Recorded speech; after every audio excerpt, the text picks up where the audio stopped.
la candidata del Partido Socialista, del Partido por la Democracia, de Nuevo Trato y del Partido Liberal. Tal cual. Paula Narváez con nosotros. ¿Cómo está, candidata? Muchas gracias por estar acá. Buenos días. Buenas tardes ya. Muchas gracias a usted, Iván, por la invitación. Muy buenas tardes. Dije todos los partidos de memoria, ¿no? Todos los partidos, muy bien. Ya, pues, ahí hice la tarea.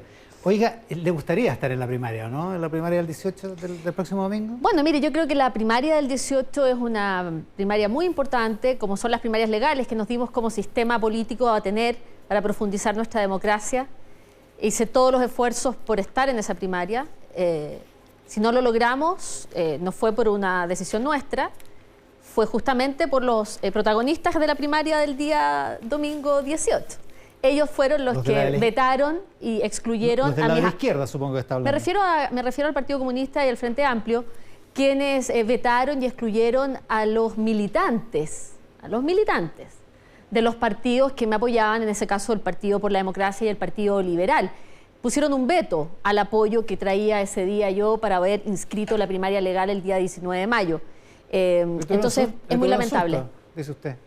Yo dije en su momento que pensaba que habían hecho algunos cálculos ese mismo día y se dieron cuenta que con este apoyo tenían un riesgo importante, en vez de haber querido competir, como debimos haberlo hecho. Ya, pero pierde no estando el próximo domingo en la papeleta. No es lo ideal, por supuesto que nos habría gustado estar. Estamos haciendo esfuerzos por tener nuestra propia primaria, aun cuando no una primaria legal, poder seguir en la idea de una consulta ciudadana que nos permita también que la ciudadanía defina quién es la candidata o candidato de este sector. Reservemos por un momento esa idea de la primaria convencional. Aparece hoy día una nota de una entrevista de Jorge Soto en el diario El Mercurio, que entrevista a Camila Vallejo, portavoz del comando de Daniel Jadwe, que dice: tenemos una base socialista, PPD, agrega, digamos, que nos apoya y que hoy nos quieren dar una oportunidad.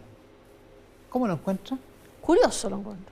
Lo encuentro curioso, primero porque en realidad la base socialista y la base PPD, sin lugar a dudas, habría querido votar en esa primaria por mí, porque estaban apoyándome como partidos, ¿no es cierto?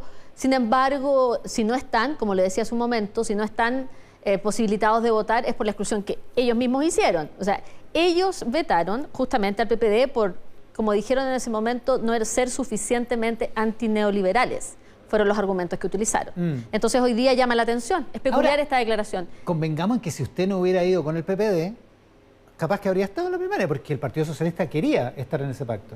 O sea, queríamos estar en una primaria amplia. Nosotros siempre establecimos y dijimos que nuestra intención era una primaria que fuera de todo el centro de la izquierda, incluida la democracia cristiana. Jamás estuvimos por excluir. Yo jamás estuve por excluir a nadie. Pero dentro de esa misma lógica, ¿hay militantes del Partido Socialista que podrían votar por Daniel Jadwe?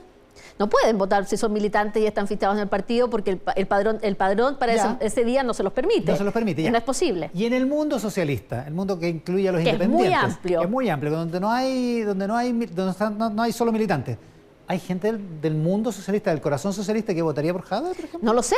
Probablemente estamos en una democracia. Las personas finalmente son dueñas de sus actos y podría querer alguien concurrir a esa primaria. No, pero estoy pensando en noviembre. Si usted está en la papeleta...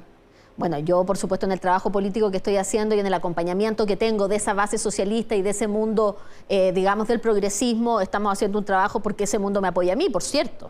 ¿No a Jadwe? No, por supuesto. Sí, como estamos compitiendo para estar en la papeleta en noviembre y obviamente lo que esperamos es que el apoyo se traduzca en votos y en las urnas veremos. Porque aquí lo que Camila Vallejo sugiere es que le quieren dar una oportunidad al Partido Socialista, o sea, al candidato Jadwe, en ese mundo de la izquierda, digamos. Pero son las opiniones de la diputada Vallejo en un contexto de primarias. Yo creo que son declaraciones a una semana de las primarias tratando de convocar a un mundo que ellos mismos excluyeron. Por eso digo que es peculiar esa declaración. Oiga, ya, hablemos de la primaria convencional. Ya, póngale que la DC todavía no se decide. ¿Usted haría una primaria convencional con Carlos Maldonado, por ejemplo? Mire, lo ideal es que quiero que resulte, pues, Iván. Como quiero que resulte, yo voy a seguir persistiendo, sobre todo estos días que son muy importantes porque los tiempos se acortan. Voy a seguir en esta invitación fraterna que hemos hecho a la democracia cristiana para que podamos tener una primaria convencional o una consulta ciudadana, como nos ha dicho el CERVEL, que debiéramos denominarla. Entonces, creo y es posible que persistamos en esa invitación y que lo logremos próximamente. El problema son las fechas, porque vio que la democracia cristiana abrió un proceso de bases para un programa de gobierno, o sea, le falta harto, porque la senadora Proboste dice que hay que poner las ideas y el programa antes que la definición de quién es la candidata, y de ahí pensar en primaria. Bueno, nosotros ya tenemos nuestras bases programáticas que lanzamos hace unos días atrás, hemos avanzado mucho en ello, en la idea y en las propuestas, pero estamos trabajando y los partidos están trabajando en esto. Las dirigencias de los partidos llevan reuniones que tienen que ver justamente con esta base común programática, en que no hay ningún problema, yo creo, de que podamos llegar a acuerdos importantes. ¿Y cuándo podría ser? Porque el próximo domingo, todo indica que esta semana no se va a zanjar, el próximo domingo van a faltar 5 semanas. Así es. Para la elección, o sea, para la inscripción de candidatura. ¿Cuándo entonces? Bueno, ahí ya estamos completamente al filo. Yo creo pasado el domingo 18 llegamos a un momento totalmente definitorio porque el propio calendario electoral así lo establece. Así que esperemos que posterior a ese día 18, en las horas que siguen, podamos tener ya claridad respecto de cómo vamos a enfrentar este mundo de la centroizquierda, del progresismo, esta definición presidencial. ¿Y si el lunes 19 no hay definición de la democracia cristiana, usted va inscribe la candidatura para noviembre? Yo no me he puesto en ese escenario y no me voy a poner en ese escenario porque sigo insistiendo en la posibilidad de una consulta ciudadana, que es lo más sensato de hacer. Y tampoco en el escenario de una primaria con Carlos Maldonado, no, o sea, con el Partido Radical. Es que lo ideal es que seamos todo este sector, porque finalmente no podemos llegar divididos a la primera vuelta de noviembre. Eso no conduce a lo que necesitamos, que es construir una mayoría amplia que permita gobernar los cambios y las transformaciones, y para eso nos necesitamos todos. Algunos debates de la actualidad. En la Convención Constituyente se firma una declaración que pide que se aceleren determinados proyectos legales para favorecer a presos de distintas causas en la Araucanía y tras el estallido social, y se afirma desde la izquierda, desde la lista del pueblo, se afirma que se ha reconocido que en Chile hay prisión política. ¿En Chile hay prisión política? A ver, lo que hay en Chile hoy día es un trato absolutamente discriminatorio en ciertos casos y no ha habido justicia en muchos casos. Y eso obviamente es dable pensar. Estallido social, por dar un ejemplo. En el caso del estallido social, por ejemplo. O sea, el no debido proceso, la denegación de justicia, la dilación de los casos, el uso excesivo de la prisión preventiva, en fin, toda una aplicación de justicia que es discriminatoria a un cierto grupo de la población, donde por lo tanto es dable pensar que las causas de esa actuación de la no justicia o de la denegación de justicia tiene una raíz de carácter político. Yo creo que eso hay que hay una discutirlo. persecución política en cómo se ha llevado adelante esas causas. Porque al menos hay una discriminación. ¿Pero persecución política de quién? Porque estos son casos que están sometidos a la jurisdicción de los tribunales. Pero la desidia desde los tribunales por tratar los temas, la desidia pero también, veamos, han habido casos durante este año y tanto o más ya, perdón, desde el estallido social, donde incluso han salido en libertad personas que han estado presas injustamente, personas donde además, ¿no es cierto?, se han incluso usado pruebas falsas. Después de los juicios, digamos. Eso ha sucedido. Sí, se han anulado juicios también que fueron exculpatorios y se ha cambiado el Pero imagine, la arbitrariedad de esos casos son complejos. Usted dice, no ha habido debido proceso, que es una cuestión esencial de la democracia y del Estado de Derecho. ¿En qué casos no ha habido debido proceso? En la conversación, ¿a qué se refiere con que en la conversación que hemos sostenido con, una aplicación, por ejemplo, extendida de la prisión preventiva forma parte de que no haya un debido proceso. Si tú tienes a una persona... Eso no pasa solo en estos casos. Pero es que en estos casos tenemos que hacernos cargo del contexto político que estamos viviendo, que es especialmente delicado. Y la justicia opera en este contexto en el que estamos. Entonces es muy delicado y la justicia debiese tener una especial atención para estos casos producto del contexto político país en el que estamos. Si queremos superar este momento, la justicia también forma parte de las soluciones para poder superar este momento. Ya, pero eso no significa que haya presos de conciencia en Chile. No, yo no he señalado eso. Lo que estoy señalando es que hay un trato discriminatorio, donde ha habido denegación de justicia, donde además creo que, vuelvo a insistir, que este principio que es bastante lamentable en nuestro país, que se encarcele la pobreza, forma parte también del problema, de la raíz del problema. Aquí, si hubieran presos que pertenecieran a otros sectores económicos, le aseguro que ya no estarían en la situación en la que están muchos de los familiares hoy día, ¿no es cierto?, detenidos. Un ex militante de su mismo partido, Fernando Atria, decía esta semana, a partir de la declaración de la Convención, que la violencia de alguna manera fue necesaria para que ocurrieran determinadas cosas, que una convención constituyente como la que estamos viviendo no iba a pasar si no era por la vía de que hubiera, por ejemplo, una parte del estallido que fuera violenta. ¿Qué piensa de eso? Mire, la sociología de los movimientos sociales en el mundo, no solamente en Chile, hay que entenderla desde el punto de vista de cómo se generan las transformaciones sociales. Estas pueden tener una combinación de elementos. Había una combinación acá de elementos de mayor presión o de mayor fuerza y violencia con aquellas manifestaciones también muchísimo más pacíficas y por la vía de carácter institucional que se han logrado canalizar. Forma parte de una sociología del conflicto en el que estamos y de transformación social en el que nos hemos visto envueltos como país. Lo que pasa es que para muchos esa frase, esa justificación, da la impresión de que valida la violencia como método para conseguir objetivos políticos. Es que no es lineal. Yo no creo que sea para nada un análisis lineal, es un análisis muchísimo más complejo, donde creo que hay que tener en consideración las distintas dimensiones de este enorme momento histórico que estamos viviendo y que creo que hay que poner luz en la capacidad que tuvimos como país de canalizar ese estallido social hoy día en una convención constituyente, que me parece a mí que es la vía institucional de respuesta para poder transformar lo que se necesita transformar en Chile. Ya, pero no es que la violencia haya sido un costo a pagar, digamos, para obtener este otro resultado, ¿sí? Bueno, forma parte, insisto, el movimiento social tiene distintas expresiones. Y en esas expresiones pueden haber manifestaciones de carácter más violento y manifestaciones de carácter más pacífico, que lo importante, creo yo, hoy día está puesto en el resultado. ¿Y cuál es el resultado? La convención constituyente que tenemos. Y tenemos que darle una oportunidad, tenemos que darle todo el soporte, tenemos que darle garantías, porque de ahí va a nacer este nuevo Chile con una carta fundamental que va, por lo tanto, a guiar los próximos 50 años. Y eso implica, volviendo a la respuesta anterior, que los hechos delictivos que se generaron en el medio, en este contexto, deberían tener un tratamiento distinto de parte de los tribunales. Hay que distinguir, yo he hablado con esto con importantes abogados y juristas en este tema, y yo creo que es importante considerar el contexto de revuelta social como un elemento de análisis para la situación también de los presos de la revuelta. No se puede descontextualizar.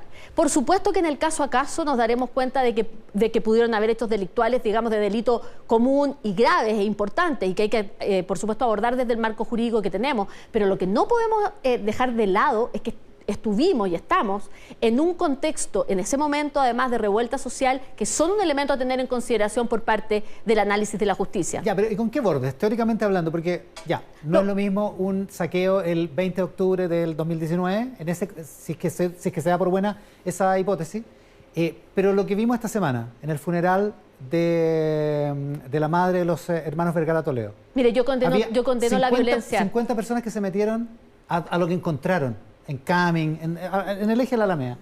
Mire, evidentemente, yo quiero ser tajante, yo obviamente condeno la violencia y no creo que la violencia sea la manera en que tenemos de resolver nuestros problemas. No lo tenemos, y por eso estoy volviendo al contexto de revuelta social de octubre del 2019 como un elemento importante en consideración para el análisis de la situación específica de los presos de la revuelta, lo que no significa justificar actos delictuales y violentos en cualquier contexto. Ya, o sea, el contexto de esta semana es distinto. Son situaciones diferentes, okay. Son situaciones diferentes. Ahora, volvamos al contexto de la convención propiamente tal, que tuvo tanto problema para funcionar como vimos.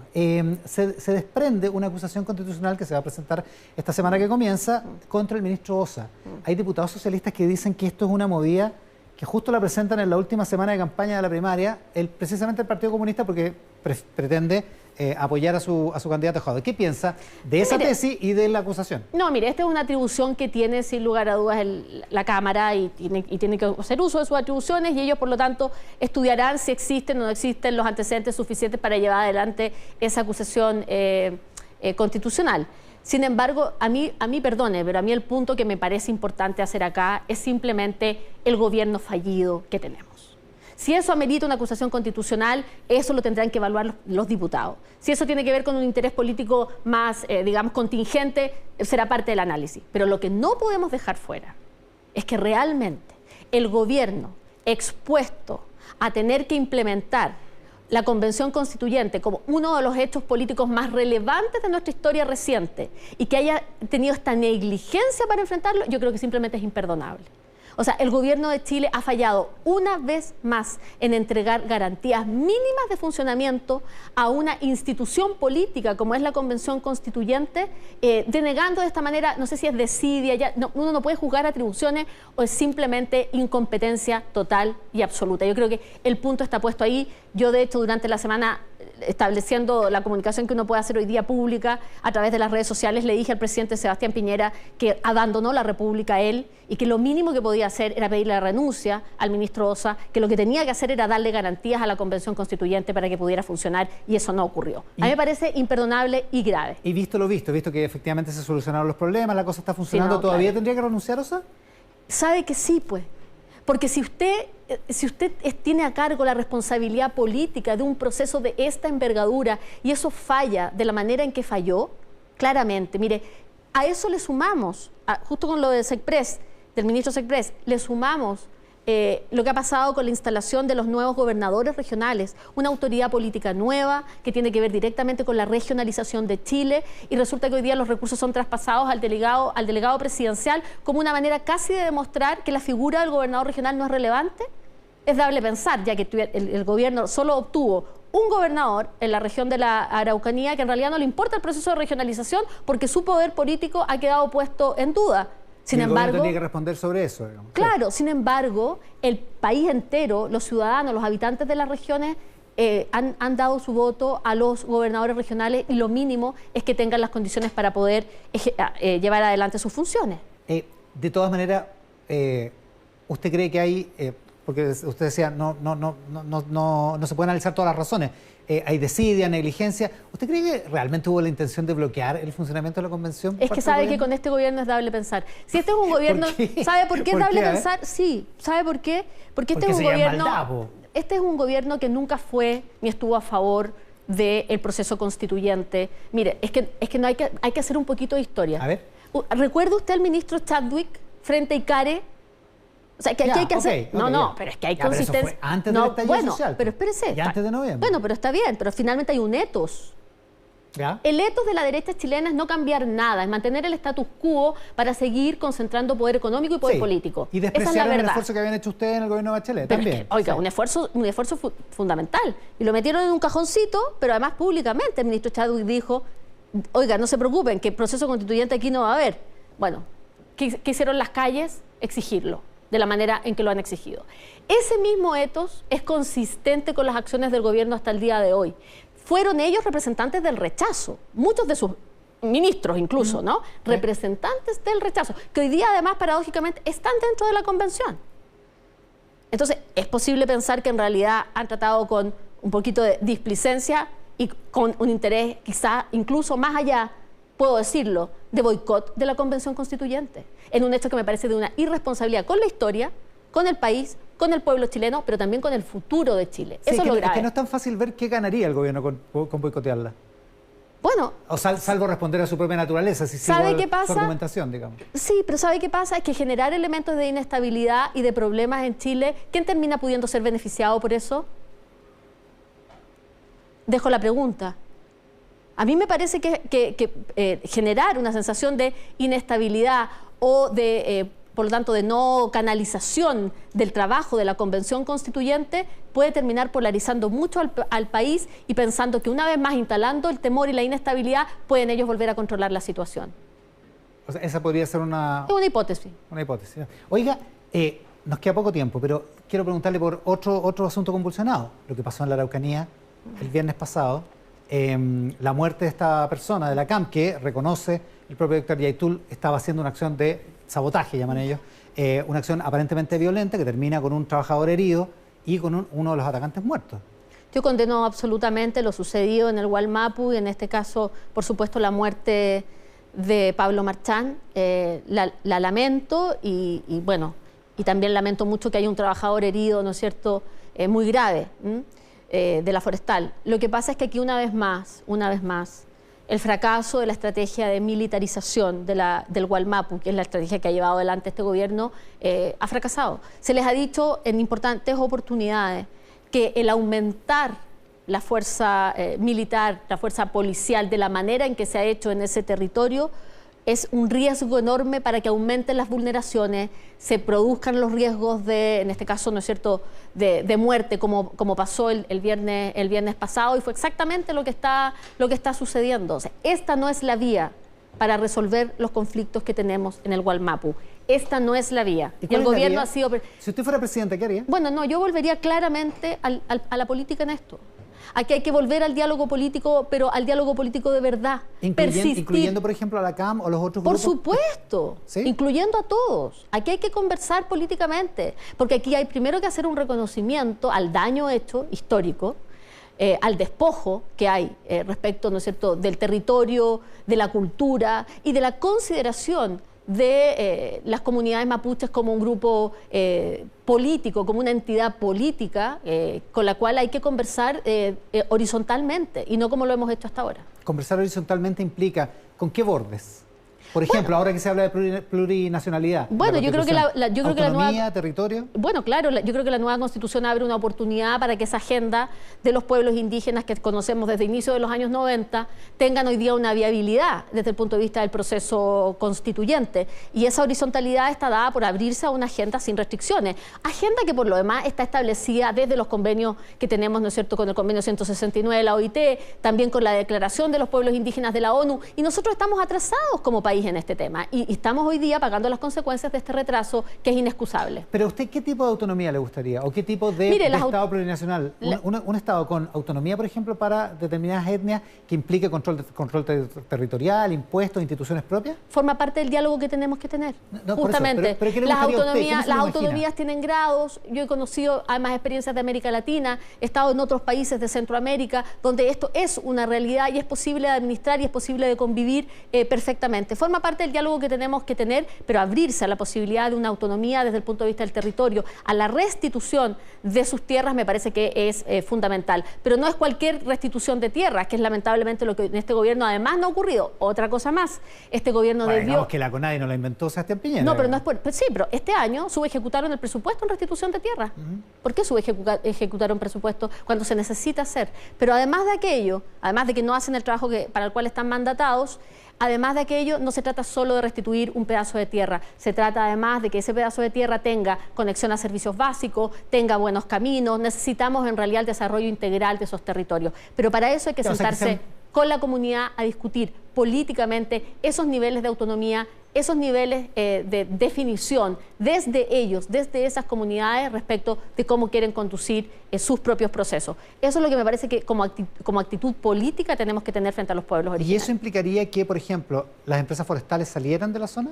Insisto, no voy a poner yo la agenda a priori de los temas a conversar, pero hay que sentarse a conversar sin exclusiones. Es una agenda sin exclusiones. Son todos los temas. Sin poner la agenda, pero tampoco sin excluir ningún tema. Así es. Ninguna posibilidad. Ninguna. Porque además la agenda la conocemos desde el punto de vista de los grandes lineamientos, los pueblos indígenas lo han planteado desde el año 90 en adelante. Por lo tanto, los temas están. Tenemos que llenar de contenido cada uno y de medidas cada uno de esos temas, pero lo que tenemos que tener es la disposición de cómo nos vamos a sentar a la mesa. Y si nos vamos a sentar a la mesa, nos vamos a sentar en un plano de horizontalidad, pero haciendo el reconocimiento al daño que le hemos hecho a los pueblos indígenas, especialmente al pueblo nación mapuche, desde hace ya demasiado tiempo. Ya, y volviendo al inicio, el 19 de julio entonces la fecha clave. Es una fecha importante para que definamos el candidato o candidata de este sector político que va a estar en la papeleta de noviembre en la elección presidencial, Iván. Gracias, Paula. Gracias a usted. Paula Narváez, candidata del Partido Socialista, del PPD, de Nuevo Trato y del Partido Liberal en esta jornada aquí en Mesa Central. La 1 de la tarde, todavía nos queda más.